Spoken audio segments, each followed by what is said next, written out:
नमस्कार प्रेक्षकांनो, लक्ष्मीच्या पावलांनी मालिकेच्या आजच्या भागामध्ये मी आपलं मनपूर्वक स्वागत करतो।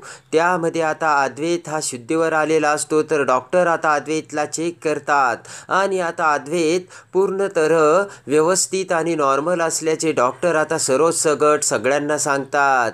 तेव्हा आता सरोज म्हणते की डॉक्टर, पण आता अद्वैत पूर्णपणे बरा कधी होईल आणि त्याला डिस्चार्ज कधी मिळेल। डॉक्टर म्हणतात की हे बघा, आज रात्री आपण एक सलाईन देऊ आणि उद्या सकाळी त्यांची तब्येत बघू आणि सगळे फॅक्टर नॉर्मल वाटले तर उद्या सकाळी मग डिस्चार्ज करू। तर सरोज म्हणते ठीक आहे। डॉक्टर म्हणतात की मी त्यांना पथ्य पाणी काय धरायचं काय पाळायचं याचं सर्व काही सांगितलंय, तेव्हा त्याप्रमाणे तुम्ही करा। डॉक्टर अद्वैतला म्हणतात की डाएट खूप महत्त्वाचं आहे बरं का, तेव्हा तुम्ही तुमच्या तब्येतीकडे दुर्लक्ष करू नका। त्यानंतर आता डॉक्टर अद्वैतला म्हणतात की मिस्टर चांदेकर, काल तुम्ही जे वागलात ना ते पुन्हा असं वागू नका, कारण प्रत्येक वेळेस वाचवायला तुमची मिसेस तुमच्यासोबत असणार नाहीये। ॲम्ब्युलन्सची वाट न बघता त्यांनी तुम्हाला इथपर्यंत आणलं, तेव्हा सगळे क्रेडिट त्यांना जाते असे आता डॉक्टर हे अद्वैतला सांगतात। डॉक्टर म्हणतात की हे बघा, ॲम्ब्युलन्सची जर वाट बघत बसलो असतो ना तर सगळं काही हातातून निसटून गेलं असतं। डॉक्टर म्हणतात की हे बघा, उद्या सकाळी 9 वाजता मी यांना डिस्चार्ज देणार आहे, तेव्हा तुम्ही सगळ्यांनी इथे थांबायची काही गरज नाही आणि तुम्ही सगळ्यांनी घरी गेलं तरी चालेल। आणि तसं काही जर गरज वाटली तर नर्स सिस्टर आणि बाकीचे डॉक्टर आहेतच। आणि डॉक्टर म्हणतात की त्यासाठी फक्त एकाने जरी इथे थांबलं ना तरी चालेल। तर तेवढ्यात पटकन सरोज म्हणते की ठीक आहे, मी इथे थांबेन। तेव्हा आता सगळ्यांना मोठा धक्का बसतो, तर कला म्हणते ठीक आहे डॉक्टर, तुम्ही म्हणताल तसं। आणि आता लगेचच डॉक्टर हे निघून जातात। तेव्हा आता कला सरोजला म्हणते की सरोज मॅडम, आपण सगळेजण बाहेर थांबूयात का, म्हणजे अद्वैतला आराम करता येईल। इकडे आता त्यामुळे सगळेजण बाहेर येतात। तेव्हा आता लगेचच बाहेर आलेली सरोज कलाला म्हणते की अद्वैतने कधी आराम करायचा आणि कधी नाही हे डॉक्टर त्याला सांगतील, तू सांगण्याची गरज नाहीये। सरोज म्हणते की ज्या लोकांचा आमच्याशी काडीचाही संबंध नाहीये ना त्या लोकांनी इथे नाही थांबलं तरी चालेल आणि निघा तुम्ही सगळ्यांनी येथून, असे आता सगळे खरे फॅमिलीला आता सरोज ठणकावून सांगते। सरोज म्हणते की हे बघा, माझ्या मुलाला शांतता हवी आहे, तेव्हा तुम्ही प्लीज येथून जा। माझ्या मुलाला काहीही त्रास झालेला मला अजिबात बघवणार नाही। तर आता कला म्हणते की हे बघा सरोज मॅडम, काही जरी झालं ना तरी मी इथेच थांबणार आहे। ते ऐकून आता सरोजला मोठा धक्का बसतो। कला म्हणते की हे बघा सरोज मॅडम, चांदेकरांनी स्वतःचा जीव धोक्यात घालून मला वाचवलं, तेव्हा त्यांच्या चांगुलपणासाठी मला इथे थांबावंच लागणार आहे। तेवढ्या तिकडं नैना म्हणते की हे बघा, डॉक्टरांनी फक्त एकाच व्यक्तीला इथे थांबण्याची परवानगी दिली, तेव्हा उगाचच इथे गर्दी नको। नैना म्हणते की बरं आम्ही निघतो बरं का, चल राहुल आपण निघूयात। तर राहुल आता नैनाकडे बघतो आणि लगेचच राहुल म्हणतो की नैनाला हे अशा ताटकळत्या अवस्थेत ठेवणं बरं नाही, तेव्हा आम्ही घरी जातो। तर आता सरोज मान हलवते। तर नैना आता कलाला म्हणते की हे बघ, तुला काही हवं असेल तर सांग। तर कला म्हणते हवंय ना नैनाताई, जेव्हा तू घरी जाशील ना तेव्हा माझ्या कपाटाच्या डाव्या बाजूला असलेल्या उजव्या कोपऱ्यात अद्वैतचे कपडे आहेत, त्याचा टॉवेल नॅपकिन ते सगळं पाठवून दे। तेव्हा आता कला म्हणते की हे बघ, तुला जर काही सापडलं नाही तर मला फोन कर बरं का। तर नैना म्हणते काही प्रॉब्लेम नाही, मला सगळं सापडेल। तर आता ते ऐकून सरोज कलाला म्हणते की कला, अगं तू एवढं चांगुलपणा दाखवून काय सिद्ध करण्याचा प्रयत्न करते, हे बघ माझ्या मुलाला तुझी गरज नाहीये बरं का। तेव्हा आता कला म्हणते की तुम्ही म्हणताय ते बरोबर आहे। कला म्हणते की हे बघा मॅडम, अद्वैतसाठी करण्याची मला एक संधी द्या आणि त्याचं प्रेमाने हे सगळं करणं माझं कर्तव्यच आहे। तेव्हा आता सरोज म्हणते की अगं कर्तव्य काय बोलतेस तू, तू तर एक नंबरची संधी साधू मुलगी आहे। संधी चालून आली की तिचा फायदा उचलायची, एकही गोष्ट तू कधी सोडत नाही। तर आता सरोज कलाला तेथून जाण्यासाठी सांगते। सरोज म्हणते की चालती हो इथून। ते सगळं बघून आता लगेचच कलाची आई म्हणते की तुम्ही सगळेजण शांत व्हा अगोदर। तेव्हा आता खरे म्हणते की सरोज मॅडम, या विषयावरती बोलायला आपल्याकडे अख्खं आयुष्य पडलंय, मला वाटतंय आत्ता तरी आपण अद्वैतरावांच्या तब्येतीकडे लक्ष द्यायला हवं। सरोज म्हणते की हे बघा खरे, तुम्ही मला हे सांगायची गरज नाहीये। तर हात जोडून आता कलाची आई म्हणते की तुम्ही सगळेजण प्लीज शांत राहा आणि शांत व्हा। सरोज म्हणते की हे बघा, मला अजिबात वाद घालायचा नाही, तुमच्या मुलीला घेऊन तुम्ही इथून लगेचच जा। खरे म्हणते की अहो सरोज मॅडम, तुम्ही वाद कोणासाठी घालताय? अहो असं जर केलं तर अद्वैतरावांच्या तब्येतीत सुधारणा होईल का आणि त्यांना शांतता मिळेल का? तुम्ही समजून तरी घ्या. तर आता सरोजला राग येऊन सरोज म्हणते की खूप झालं बरं का तुमचं आता, आणि निघा येथून, असे म्हणत आता सरोज कालाला ढकलवते. हे बघून आता सगळ्यांना मोठा धक्का बसलेला असतो आणि लगेचच आता काजल कालाला धरते. आणि आता खरेनी तर तोंडाला हातच लावलेला असतो. दिनकर खरे लगेचच आता सरोजकडे रागाने बघत तेथून निघून जातात. इकडे आता राहुल हा नैनाला घेऊन घरी येताच आता आबा त्या दोघांना बघतात आणि त्यांच्याकडे बघत उठून उभा राहतात. आबा म्हणतात की अरे काय भानगड आहे, तुम्ही लगेच आलेत परत, अद्वैतची तब्येत तर बरोबर आहे ना? तेव्हा नैना म्हणते की आबा हो, मला कळतंय तुमची अस्वस्थपणा वाढलाय, पण तुम्ही काळजी करू नका, अद्वैत आता अगदी ठणठणीत आहे. तर आता राहुल म्हणतो की हे बघा, घरीसुद्धा कोणीतरी जबाबदारी घ्यायलाच हवी ना, आणि सगळेजण हॉस्पिटलमध्ये थांबून काय करणार आहेत? राहुल म्हणतो की आणि काळजी करण्याचं डॉक्टरांनी सांगितलंय, काहीच कारण नाही, तेव्हा गर्दी नको म्हणून आम्ही आलो घरी. तर आबा म्हणतो की तुमचासुद्धा बरोबर आहे. तर आता लगेचच आबा राहुलला आणि नैनाला आता जाऊन आराम करायला सांगतात. तर नैना आणि राहुल निघून जातात. तेव्हा रजनी म्हणते की मला वाटतंय आबा तुम्हीसुद्धा आता आराम करायला हवा, आणि आता आबासुद्धा निघून जातात. इकडे आता काला विचार करते की आज मला खूप वाईट वाटतंय, आज मला चांदेकरांनी जीव धोक्यात घालून वाचवलं आणि त्याच माणसासोबत मी नाही याचं मला वाईट वाटतंय. कला आता दिनकर सोबत आणि काजल खरे सोबत आता रिसेप्शनिस्टच्या समोर असते. खरेला आता झोप लागत असते. तेव्हा कला आता खरेला उठवत म्हणते की आई मला वाटतंय तुम्ही घरी जाताय का? तर आता खरे म्हणते की अगं कले, सी सरोज मॅडम कशी वागली तुझ्यासोबत माहिती आहे ना, अशा परिस्थितीत आम्ही कले कसं घरी जाऊ, असे सरोज बोलते. तर दिनकर आता खरेला समजावतो. दिनकर म्हणतो की अगं संगीता, कला खरं बोलली, आपली कला आपली आहे. इकडे आता कला म्हणते की बाबा बरोबर आहे, चांदेकर आता पहिल्यासारखा माझ्यासोबत भांडायला लागला ना की मी म्हणेल बरं झाला तो आता, आणि मग मी लगेच तुमच्याकडे येईल.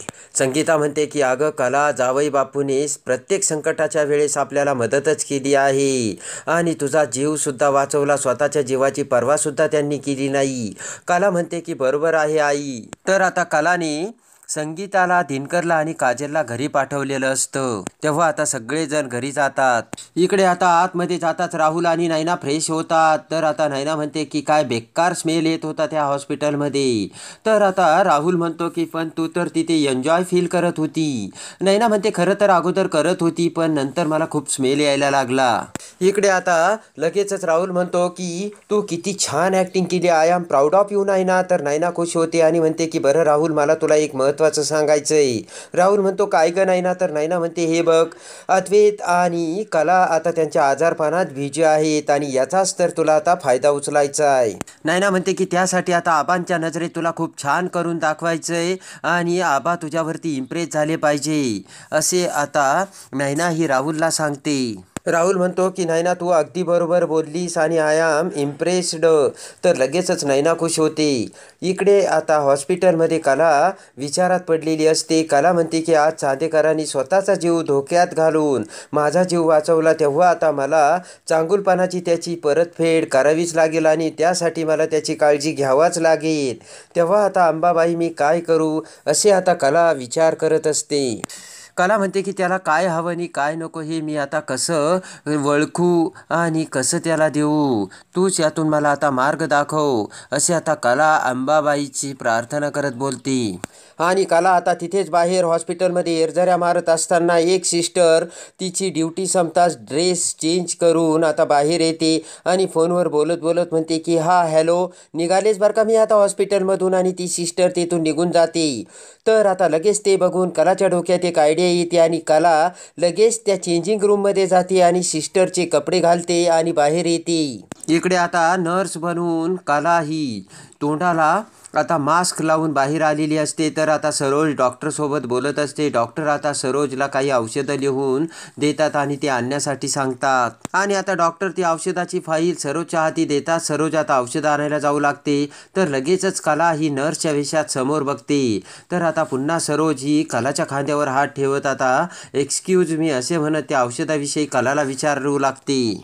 इकडे आता खरे ही चांदेकरच्या घरी आलेली असते आणि येरझाऱ्या मारत सरोजच्या हॉस्पिटलमधले सगळे वागणे आता संगीताच्या डोळ्यासमोर येत असते. त्यात आता रजनी तिथे येत म्हणते की काय झालं, तुम्ही कशाची एवढी काळजी करता. तर आता संगीता म्हणते की काळजी तशी मला अद्वैतरावांची वाटत नाही, पण मला तर वेगळीच भीती वाटते. तर रजनी म्हणते काय हो. संगीता म्हणते की जावई बापू आणि कलेच्या नात्याबद्दल दोघांचीही मने अजून एवढी छान जुळलेली नाहीये आणि त्याचीच तर मला भीती वाटते. संगीता म्हणते की मन न जुळणाऱ्या व्यक्तींचं लग्न टिकत नाहीत आणि लगेचच रजनी म्हणते की न आवडणाऱ्या व्यक्तीबरोबर लग्न करणं किती भयंकर असतं ना, हे मला चांगलं ठाऊक आहे. नावडत्या व्यक्तीसोबत लग्नाची गाठ बांधली गेली ना, ते किती अवघड असतं ना, हे माझ्यापेक्षा जास्त कोण ओळखू शकेल. संगीता म्हणते की पण यांचं तसं नाही हो. संगीता म्हणते की पण यांचं तसं नाही आहे. हे एकमेकांचे मनातलं ओळखतात आणि त्यासाठी प्रयत्न करतात आणि त्यांच्या नात्यातली होणारी ही फरफट मी नाही बघू शकत आता. तर रजनी आता संगीताला धीर देऊन संगीताला समजावते. इकडे आता सरोज त्या नर्सला म्हणते की तुम्ही मला सांगू शकताल का ह्या गोळ्या किती आणायच्या, कधी द्यायच्या. तर आता नर्सच्या वेशातली कला ते औषधाची फाईल बघू लागते आणि आता लगेचच नर्स सरोजला त्या सगळ्या औषधं गोळ्या आणायला सांगते. तर आता सरोज लगेचच निघून जाते. इकडे आता डॉक्टरसुद्धा अद्वैतच्या रूममधून बाहेर जातात. ते सगळं कला बघते आणि आता ती दुसरी नर्स तिथे आता तिला वाटतं ही वर्षाच आहे. तर आता लगेच ती नर्स म्हणते वर्षा मी निघते बरं का, चांदेकराकडे व्यवस्थित आता लक्ष दे. आणि ड्युटी संपताच ती दुसरी नर्स निघून जाते. तर आता कला ही नर्सच्या वेशात आता अद्वैतच्या रूमकडे जाऊ लागते. तेव्हा जुन्या सगळ्या आठवणी आता कलाच्या डोळ्यासमोर जाग्या झालेल्या असतात. अद्वैतने आपल्याला कसा आपला जीव वाचवला, आपल्याला कसे जाळातून बाहेर निघले आणि आता अद्वैतने उडवलेले कुंकू आपल्या कसे भागेत पडले.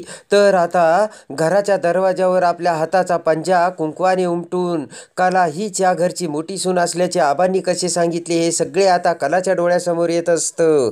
तर आता अद्वैतच्या हातात बांधलेला दोरा कला सोडत असते, पण ती गाठ आता सुटत नसते. तेव्हा आता कला म्हणते की ही गाठ कशी बांधली गेली.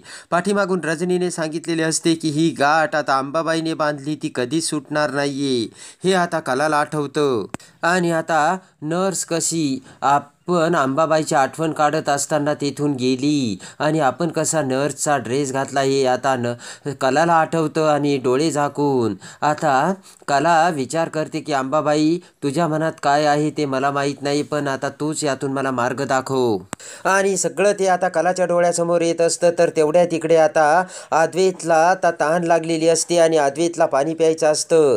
तेव्हा शेजारीच असलेला तांब्या घेण्यासाठी अद्वैत आता हात पुढे करत असतो. अद्वैतला उठता येत नसतं. तेव्हा त्या तांब्यावर असलेलं आता झाकण हे खाली पडतं आणि त्याचा आवाज आता बाहेर आता उभ्या असलेल्या कलाला येतो आणि पटकन आता कला चांदेकरकडे बघते आणि आता अद्वैतला तहान लागल्याची बघताच आता कला ही आता आतमध्ये जाते आणि प्रेमाने आता कलाने आता अद्वैतला उठवून पाणी दिलेलं असतं. स्वतःच्या हाताने कला अद्वैतला पाणी पाजते आणि आता अद्वैतची ती सगळी काळजी घेत असताना कलाच्या डोक्यात पुन्हा विचार करते की अद्वैत हे सगळं मी पण तुझ्यासाठी का करते. आपण एकमेकांचे कोण आहोत आणि माझ्या हाताची ओढ तुझ्याकडे का जाते आणि माझ्याकडून तुझं हे सगळं का घडवून घेतलं जातंय हे मला काहीच माहीत नाही, असा आता कला विचार करते. आपण आपले नाते खरे काय आहे आणि कोण आहोत हे आता याची कलाला जाणीव होत असते. अद्वैतकडे बघत कला विचार करते की नक्की कोण आहेस तू चांदेकर आणि मी कोण आहे, आपलं काय नाते आहे. आपण एकमेकांचे कोणीच नाही आहोत तरीसुद्धा मी हे सगळं का करते, असे अनेक प्रश्न आता कलाच्या डोक्यात येत असतात. आणि आता नरच्या वेशात आता कला ही अद्वैतची काळजी घेत असते. तेव्हा आता कलाचे प्रेम अद्वैत समोर येऊन आता अद्वैतला घरी घेऊन जाताच आता कला आणि अद्वैत कसे एकमेकांचे होतात हे बघण्यासाठी आणि लक्ष्मीच्या पावलांनी मालिकेच्या डेली अपडेटसाठी बेल नोटिफिकेशनवर क्लिक करून आपल्या चॅनलला लाईक करा, सबस्क्राईब करा.